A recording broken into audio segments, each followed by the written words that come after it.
my dear student of standard 8, and today we are going to discuss all the question answer of chapter number 8. The name of the chapter is Role of Parliament in a Democratic Country. Okay, so without any delay, let's begin. So basically, this is the first question in answer the following question. What do you mean by democracy? What is its main aim? Okay, so यहाँ पर आपको ये question पूछा गया है कि democracy का मतलब क्या होता है, ओके, एंड उसके एम्स क्या होते हैं. सो बेसिकली और कॉन्सेप्चुअली अगर आप देखो ना तो this question is very good. Reason, well ये इसमें आपको बहुत सारा नॉलेज गेन भी हो रहा है और इसमें आपको बहुत सारी चीज़ें जो आपको पता होनी चाहिए.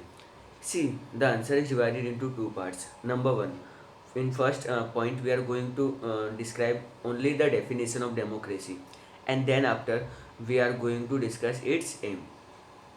So let's begin. Democracy is a government of the people, for the people, and by the people. Very short and sweet definition you are supposed to put on the first point. Okay, अगर इसका मतलब समझें तो democracy is a government of the people, for the people and by the people. तो लोगों के लिए जो गवर्नमेंट वर्क करती है उसको डेमोक्रेसी कहा जाता है. लोगों के लिए और लोगों के द्वारा. ओके, इसका जनरली यही मतलब निकलता है.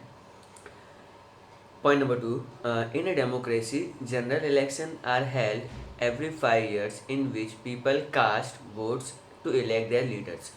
सो मोटे तौर पे क्या देखा जाता है कि डेमोक्रेसी के अंदर इलेक्शंस तो होते ही हैं, and in election people are supposed to use their vote and they are supposed to choose their leaders. Those leaders are going to choose their government and things on carry on. कुछ countries में 4 years में election होता है, कुछ countries में 6 years में election होता है, बट आपको यहाँ पर अपने कंट्री के पॉइंट ऑफ व्यू से 5 years याद रखना है, and that's it. Okay, so point number 3 पे आ जाते हैं. In a democracy supreme power is vested in peoples and is exercised by them or by their election leader. So they are talking about that democracy में जो होता है, जो सबसे ज़्यादा सुप्रीम पावर होता है वो लोगों के अंदर ही होता है, एंड वही अपना पावर का यूज़ करके अपने लीडर्स को इलेक्ट करते हैं. डिपेंड करता है कि लास्ट में अगर वो जो लीडर्स हैं उन्होंने पिछली बार अच्छा काम किया है देन हम लोग उनको वापस से चूज़ करेंगे, इलेक्ट करेंगे, और अगर उन्होंने ठीक से काम नहीं किया तो नहीं करेंगे. तो अल्टीमेटली पावर किसके पास है? पब्लिक के पास है. अगर पब्लिक चाहे तो गवर्नमेंट चेंज भी हो सकती है. जैसे 2014 से पहले इंडिया कंट्री के अंदर कांग्रेस की गवर्नमेंट हुआ करती थी, but due to the policies of Congress उनको नहीं अच्छा लगा एंड उन्होंने वो गवर्नमेंट को चेंज कर दिया. एंड 2019 में अगेन उनको बीजेपी का वक्त ठीक लगा तो उन्होंने अगेन उनको री इलेक्ट किया. Number 4, this leaders forms the government. और जो लोगों के द्वारा चुने गए लीडर्स हैं ना, ये लोग फिर अपनी गवर्नमेंट फॉर्म करते हैं. In a democracy the government has to give clarification and provide reasons for their decision taken. Now whatever decision they are taken, so they are answerable to the public. Okay, point number 6, a democratic government is for the people. So again आपका definition में से आपका एक point ले लिया है कि democratic government होती है वो लोगों के लिए होती है, and the welfare of the people is the main M of democracy. Democracy इतना फेमस क्यों है? क्योंकि डेमोक्रेसी में जो यूजुअली जो भी डिसीजन लिए जाते हैं वो पब्लिक के लिए लिए जाते हैं. क्यों? क्योंकि ये लीडर्स को जब नेक्स्ट 5 years बाद इलेक्शन होगा तो उनको पब्लिक को अपना सारा इन्फॉर्मेशन प्रोवाइड करना पड़ता है कि हमने इतना इतना वर्क किया, तो एटलीस्ट उनको कुछ ना कुछ तो करना पड़ता है. सो अल्टीमेटली कहीं ना कहीं डेमोक्रेसी में क्या होता है, अल्टीमेट बेनिफिट पब्लिक को ही मिलता है. इसलिए वर्ल्ड वाइड डेमोक्रेसी ज़्यादा देखने को मिलता है. सो वंस अगेन फटाफट इस आंसर को एक बार एनालिसिस कर लेते हैं. सो यहाँ पर आपको क्वेश्चन पूछा गया था, what is democracy and what is its aim. So first point, you are supposed to mention the definition. That's it. Second point, you are supposed to mention that election are held in every 5 years, and we are supposed to choose their leader. In third point, you are supposed to see that that people are using their power, they are casting their votes and elect their leaders. Point number 4, that these leaders are from their government. And in point number 5, whatever decisions are taken by the government, that is, they are uh, provide clarification, they are answerable to the people. And in point number 6, you are supposed to say that is for the people and public welfare is their main aim. So this much you are supposed to show and आपका answer complete. It can be asked in 3 marks also, it can be asked in a 5 marks also, depend करता है paper setter के mood पे. Okay, second question पे आते हैं. Which is the lower house of the parliament? Once again answer is very short and sweet. You can't expect such kind of question answer in your exam. This kind of question can be asked only in the fill-ups and or in the MCQ form. But again, I am repeating those golden lines. L for lower house, L for Lok Sabha. Okay. So once again, which is the lower house of the parliament? The Lok Sabha is the lower house of the parliament that you are supposed to mention. So in this question number 3 is there, mention the main functions of a parliament. Okay, so basically text book में आपको ये 2 point ही दिए गए हैं which I have presented. The main functions of the parliament, हमारे parliament के क्या काम होते हैं that you are supposed to mention. Now point number 1, to control the government and to provide information and guidance to it. So and second point, to make law and make amendment in them. So friends, first point में क्या आपको समझाया गया है कि to control the government, है ना. तो हमारा पार्लियामेंट क्या करता है, गवर्नमेंट को कंट्रोल करता है. And provide information. Okay, and information provide करता है, फिर गवर्नमेंट भी on vice versa information provide करती है एंड गाइडेंस देती है. Second point, to make laws, कानून बनाती है. Okay, and amendment in them. Amendment means existing कानून के अंदर चेंजेस करना, अपडेशन करना. जिससे हमारे मोबाइल फ़ोन के ऐप्स में अपडेशन आते रहते हैं, वैसे हमारे कानून के अंदर भी अपडेट आते रहते हैं. एंड कानून के अंदर के अपडेट्स को हम लोग अमेंडमेंट कहेंगे. And that's it. Okay, so this are the very small and sweet answer. You can expect such answer for 2 marks in your exam. I hope सबको नंबर 3 क्लियर है. Now we are going to see number 4. Now, what is the responsibility of a member of parliament? So, basically they are talking about the MP. MP means member of parliament. And उनकी क्या responsibility होती है? Suppose I am standing in election, people choose me, they made me MP. तो parliament में जाके फिर मेरी क्या रिस्पॉन्सिबिलिटी होगी? Now, read the answer. The responsibility of a member of a parliament are to ask questions to the government about its administrative functions. Okay? कभी कभी हमको लगता है कि गवर्नमेंट ने डिसीजन सही नहीं लिया है, तो पब्लिक तो डायरेक्ट पूछेगी नहीं, तो पब्लिक गवर्नमेंट को नहीं पूछ सकते. तो गवर्नमेंट को पूछता कौन है? वेल, वो MP होते हैं. जब पार्लियामेंट वर्किंग कर रहा होता है तब क्वेश्चन आवर्स होता है, एंड क्वेश्चन आवर्स से हम लोग क्वेश्चन पूछ सकते हैं. जैसे कि अभी इतने केसेस आ रहे हैं, अबाउट 17-18 लाख केसेस हो चुके हैं. तो हम लोग गवर्नमेंट को ये पूछ सकते हैं कि आप लोग वापस से लॉकडाउन अनाउंस क्यों नहीं करते, है ना.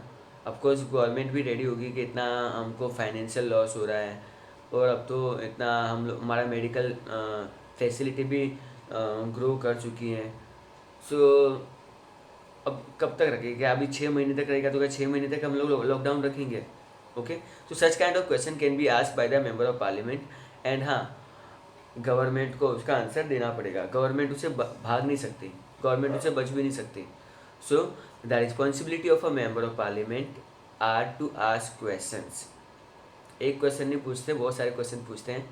To government about the administrative functions, यानी जो भी गवर्नमेंट ने अपने चलाने के लिए जो भी उन्होंने डिसीजंस लिए, वो सारे डिसीजंस मेंबर ऑफ पार्लियामेंट उनको पूछ सकता है और उनको आंसर देना भी पड़ेगा. ओके, चलो अब नीचे आ जाते हैं. What does the government come to know during the question hour in the parliament? Straight away this answer I had copy paste from the text book, so इसमें ज़्यादा आपको कुछ समझने की जरूरत नहीं पड़ेगी। सी यहाँ पे को पूछा गया है what does the government come to know during the question hour. जब पार्लियामेंट के अंदर क्वेश्चन आवर चल रहा होता है ना, सवाल जवाब चल रहा होता है, जिसे भी हमने 4th क्वेश्चन में डिस्कस किया था, तो गवर्नमेंट को क्या पता चलता है। चलो आंसर देखते हैं, देन हम लोग डिस्कस करेंगे। During the question hour the member of parliament ask question to gather information on the working of the government. So government की जो भी वर्किंग होती है, गवर्नमेंट जो भी काम करती है, वो उनके काम के बारे में पूछती है कि आपने ये सब काम क्यों किया, एंड इंफॉर्मेशन कलेक्ट करती है। This is how the parliament control the executive.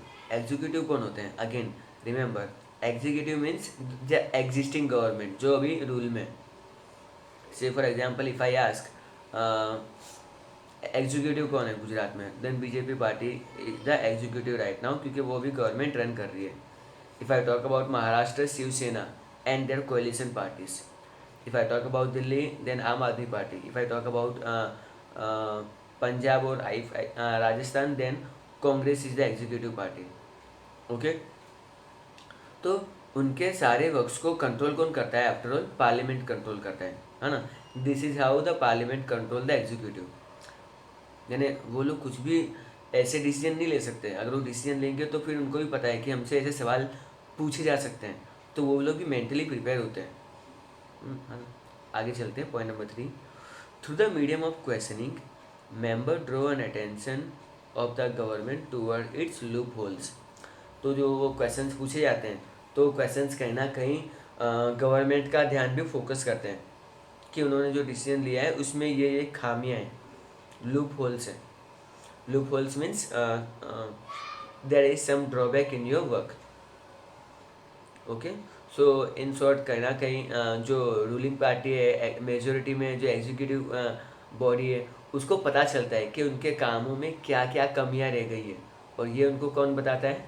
Well, member of parliament बताते हैं। मेंबर ऑफ पार्लियामेंट जरूरी नहीं कि ऑपोजिशन पार्टी के ही हों, कभी कभी अपने पार्टी के मेंबर्स भी बताते हैं, पर वो ऐसे यूजुअली ऐसी बेवकूफ़ी करेंगे नहीं कि पार्लियामेंट में जाके अपनी पार्टी का मतलब पोल खोलें, अंदर अंदर ही डिस्कशन कर लेते हैं। बट यूजुअली ये सारा काम अपोजिशन पार्टी वाले ही करते हैं अच्छे से।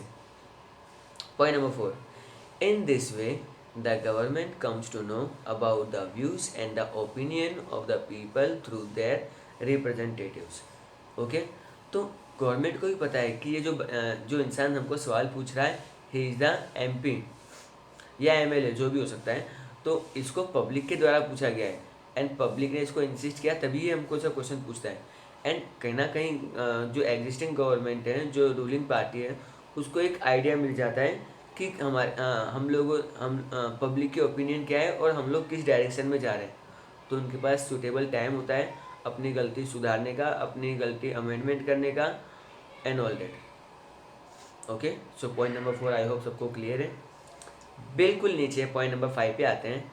It is an important responsibility of the member to ask the government, और ये उनकी रिस्पॉन्सिबिलिटी है।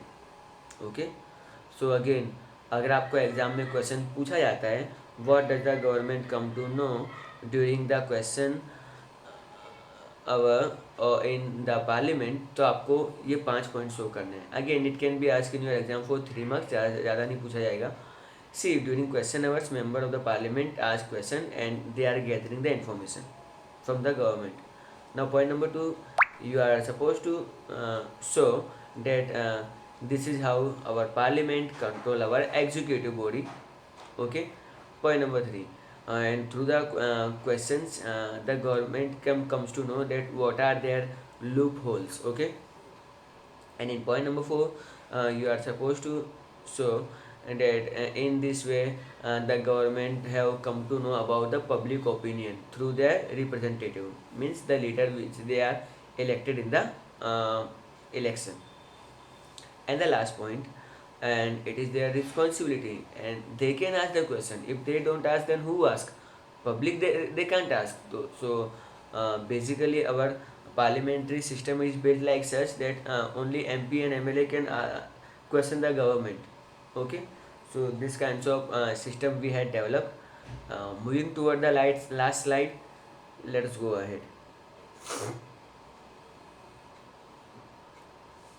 So friends, this is your question number 6, and it can be asked in your exam for 2 marks but not more than that. Now your question is, how does the opposition party play an important role in a democracy? अगर आप लोगों ने last answer सुना है तो आपको I think idea हो गया होगा कि इसमें क्या आ सकता है. तो क्वेश्चन ये पूछा गया है कि कैसे ऑपोजिशन पार्टी डेमोक्रेसी में अपना एक बहुत इंपॉर्टेंट रोल प्ले करती है. मीन्स डेमोक्रेसी में अपोजिशन पार्टी की जो एक्टिविटीज़ हैं वो बहुत ज़रूरी है. सी आंसर मैं पहले रीड आउट कर लेता हूँ, फिर आपको थोड़ा एक्सप्लेन करता हूँ. In a democracy, the opposition party plays a major role to ensure the effective administration by highlighting any loopholes in the policies of the government. See government जो वर्क करती है, जो मेजर पार्टी होती है, usually वो अपनी policies के accordingly work करती है. एंड ऑपोजिशन पार्टी क्या करती है, वो ये चीज़ का ध्यान रखती है कि वो उनके जो लूप होल्स होते हैं, उनकी जो कमियां होती हैं, उसको वो लोग हाईलाइट करते हैं. एंड थ्रू इट वो क्या करते हैं, एग्जिस्टिंग गवर्नमेंट जो काम कर रही है उसको मतलब मोटिवेट करती है ताकि वो इफ़ेक्टिवली एफिशिएंटली काम करें. एंड इसका अल्टीमेट बेनिफिट किसको मिलता है, हम ही लोगों को मिलता है ना, we the common people. Okay, तो डेमोक्रेसी में यही सबसे मेन बात है कि डेमोक्रेसी में जो अल्टीमेट बेनिफिट होता है वो पब्लिक का ही होता है, पब्लिक वेलफेयर ही होता है. पहला आंसर आपको याद आया कुछ? सो these are the things that you are supposed to remember if such kind of question appears in your exam. But the question number 7 is my also favorite, that when does a bill become a law? Okay, but उन लोगों ने कुछ clear नहीं किया है कि whether they are talking about legislative assembly और Lok Sabha. Okay, सो इसको हम लोग ये कंसिडर करेंगे सेंटर पॉइंट ऑफ व्यू से. A bill that is passed by both the houses become the law only after the president sign it. Friends, यहाँ पे word president use हुआ है, that means they are talking about the central government or the union government.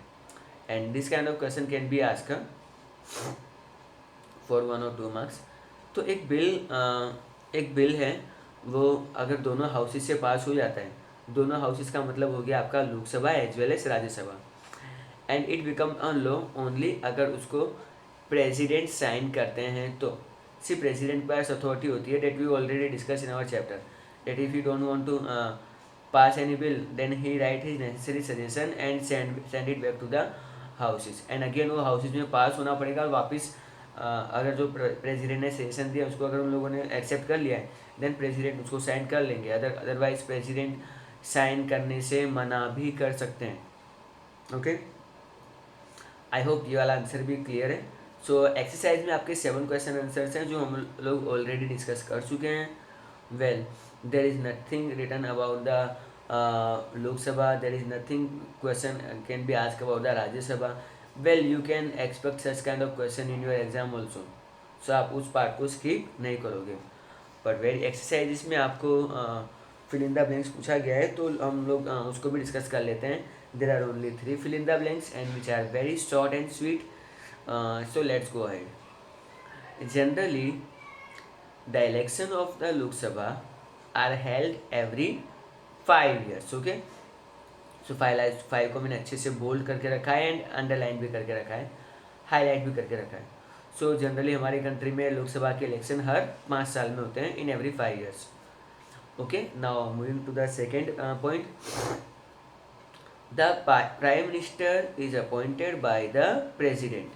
So जब prime minister का जब appointment होता है, जब वो नए नए चुने जाते हैं तो उनको एक ओथ दिलवाई जाती है, शपथ समारोह जिसको कहते हैं. एंड उनका अपॉइंटमेंट कौन करता है? वेल, हमारे कंट्री के president. And remember friends, president is the real head, but सारे पावर्स प्राइम मिनिस्टर ही इंजॉय करते हैं. Okay, moving toward our third and the last fill in the blanks, that is the vice president work as the chairman of the Rajya Sabha. Okay, so जो vice president होते हैं वो chairman as a work करते हैं राज्यसभा में. Friends, यहाँ पे मैं थोड़ा आपका और नॉलेज अपडेट कर देता हूँ. The dash work as the speak as as chairman तो नहीं बोल सकते, नहीं. हाँ, आपको एक बात और याद रखनी है कि यहाँ पर आपको जो लोकसभा है वहाँ पर स्पीकर होते हैं. ओके. एंड वो पूरे लोकसभा को अच्छे से मैनेज करते हैं. आई होप आपको ये सारे क्वेश्चन आंसर क्लियर हो गए होंगे. फटाफट एक क्विक रिकैप कर लें जो भी हमने अभी तक पढ़ा है. यस. पहला क्वेश्चन, हम लोगों ने समझा कि डेमोक्रेसी क्या होता है. यहाँ पे डेमोक्रेसी का डेफिनेशन आपको पहले शो करना है. Democracy is government for the people, by the people end of the people. Okay, बहुत स्पीड में बोल गया. ये of the people, for the people, by the people कहीं पे भी आप अरेंज कर दो, आपका डेफिनेशन तो रेडी है. एंड हर 5 साल में इलेक्शन होते हैं, लोगों के पास पावर होता है, लोग अपने लीडर चूज़ करते हैं, लीडर्स अपनी गवर्नमेंट फॉर्म करते हैं. एंड जो भी वो डिसीजन लेता है उसके लिए वो आंसरेबल है. अल्टीमेटली डेमोक्रेसी में सारा काम पब्लिक के लिए होता है एंड पब्लिक वेलफेयर उसका मेन एम होता है. सेकंड आंसर में हमने ये देखा कि किस कौन से हाउस को हम लोग लोअर हाउस कहेंगे. सो लोकसभा को हम लोग लोअर हाउस कहेंगे. थर्ड क्वेश्चन में ये पूछा गया था कि पार्लियामेंट के फंक्शंस क्या हैं. तो फर्स्ट फंक्शन ये है कि गवर्नमेंट को कंट्रोल करना, उनको इन्फॉर्मेशन प्रोवाइड करना एंड गाइडेंस देना. जबकि सेकंड पॉइंट में हमने ये देखा था कि नए नए लॉज बनाना एंड उसके अंदर चेंजेस करना. तो रिस्पॉन्सिबिलिटी क्या है एमपी की. एमपी की रिस्पॉन्सिबिलिटी है पार्लियामेंट में क्वेश्चन रेज करना. ओके. थर्ड क्वेश्चन हमने देखा था कि कैसे गवर्नमेंट को पता चलता है कि क्या क्या चीज़ें गवर्नमेंट को पता चलती हैं इन द पार्लियामेंट. तो उनको अपने सारे लूप होल्स पता चलते हैं और इसको वो लोग फिर रेक्टिफाई करते हैं. सिक्स क्वेश्चन में हमने देखा कि अपोजिशन पार्टी एक बहुत इंपॉर्टेंट रोल प्ले करती है क्योंकि वो एग्जिस्टिंग गवर्नमेंट की सारे लूप होल्स प्रोवाइड करती है. और लास्ट क्वेश्चन में हमने ये देखा था कि प्रेसिडेंट के साइन करने के बाद ही हमारे देश में कोई कानून बन पाता है. और ये प्रेसिडेंट जो बिल साइन करते हैं उसको पहले Lok Sabha as well as Rajya Sabha से पास होना पड़ता है. And this is how we had done our chapter. So friends, I think आपको ये सेशन बहुत इंटरेस्टिंग लगा होगा. Get ready for the last chapter of the session. I hope you guys are doing well.